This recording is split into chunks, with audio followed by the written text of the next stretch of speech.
read The Easter Egg by Jan Brett. Cheer up, spring is here. Time to start on my first ever Easter egg, Hoppy said. Each year, the bunny who decorated the winning egg got to help the Easter rabbit hide the eggs on Easter morning. Hoppy had been dreaming about being that bunny all year long. Now it was time to get started. Everywhere Hoppy looked, rabbits were working on dazzling eggs. I need an amazing idea, he thought. Hoppy spotted Flora Bunny planting spring wildflowers in her eggs. The Easter rabbit will love those colorful flowers, he thought, and started picking flowers for his egg. Here's a basket for your flowers, Hoppy, Flora said. Chop, chop, scrape, scrape. Hoppy spied Buster Birch carving a magnificent wooden egg. I wish I had some wood for my egg, he wished out loud. Here you go, Poppy, Buster Birch said, and he put a smooth round piece of wood in Hoppy's basket. Thank you, Buster, Hoppy said. Hoppy was hopping along when the smell of sweetness led him out of the woods and straight to the chocolate egg that Aunt Sassy Frass was decorating with cream frosting squiggles and bows. Hello, Hoppy, she said, and she put some chocolate squares in his basket. Hippity hop, Hoppy exclaimed. I'll make the Easter rabbit a chocolate egg so sweet it'll make his whiskers tingle. Then Hoppy saw Granny Irene decorating one of her fabulous story eggs. First, she traced a design on the egg with a special tool. Then she dipped the egg in pots of yellow, green, orange, and red dye, adding to the design each time. Hoppy couldn't believe his eyes. I'll never make an egg that beautiful, he told Granny Irene. She smiled. Try, she said, giving him one of her special tools. Hoppy was hopping by Hans Vander Rabbit's garden when he spotted an extraordinary egg. Hans was painting a portrait of the Easter rabbit so real that he looked alive.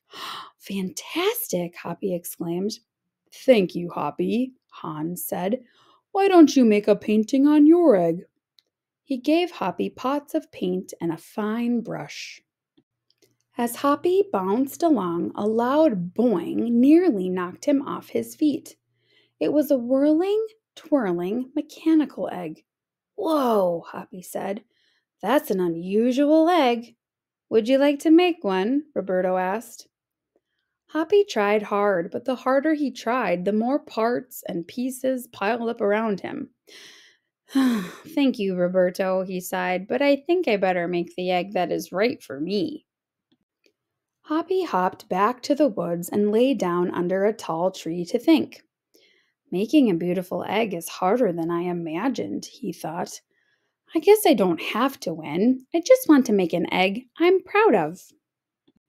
Suddenly, the woods rang with the squawking of birds, sounding an alarm. Mother Robin swooped down, calling wildly, as if she couldn't decide where to go. An egg had tumbled out of Mother Robin's nest.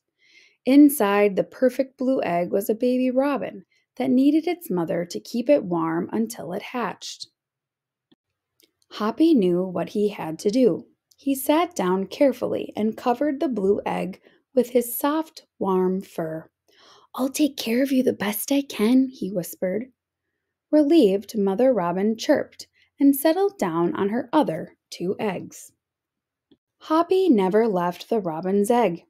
If it was sunny and warm, he carefully turned the egg in its nest of moss. If it was rainy and cold, he kept the egg covered and dry. At night, wild animals passed by. Hoppy crouched down and stayed hidden in the ferns. Often he heard strange noises coming from above, but Hoppy didn't run away. Every day the rabbits worked on their eggs. Tadpoles turned into frogs, buds swelled into leaves, and Easter came closer and closer. Finally, it was time for the rabbits to take their eggs to the glen. They had forgotten all about Hoppy, who was quietly sitting on the blue egg under the tall tree in the woods. Early the next morning, the rabbits waited for the Easter rabbit.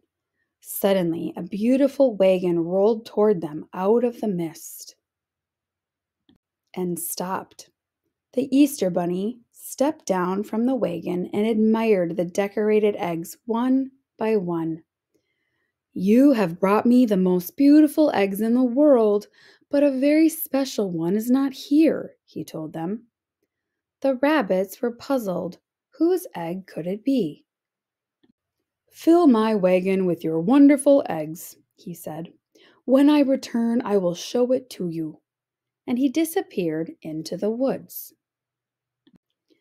He came back with Hoppy, looking scruffy and bedraggled. "Hoppy has an amazing egg to be proud of," the Easter rabbit told them. "He has kept Mother Robin's egg warm and safe until her baby bird hatched and she could take care of it." The Easter rabbit placed the empty blue shell in the place of honor atop the wagon.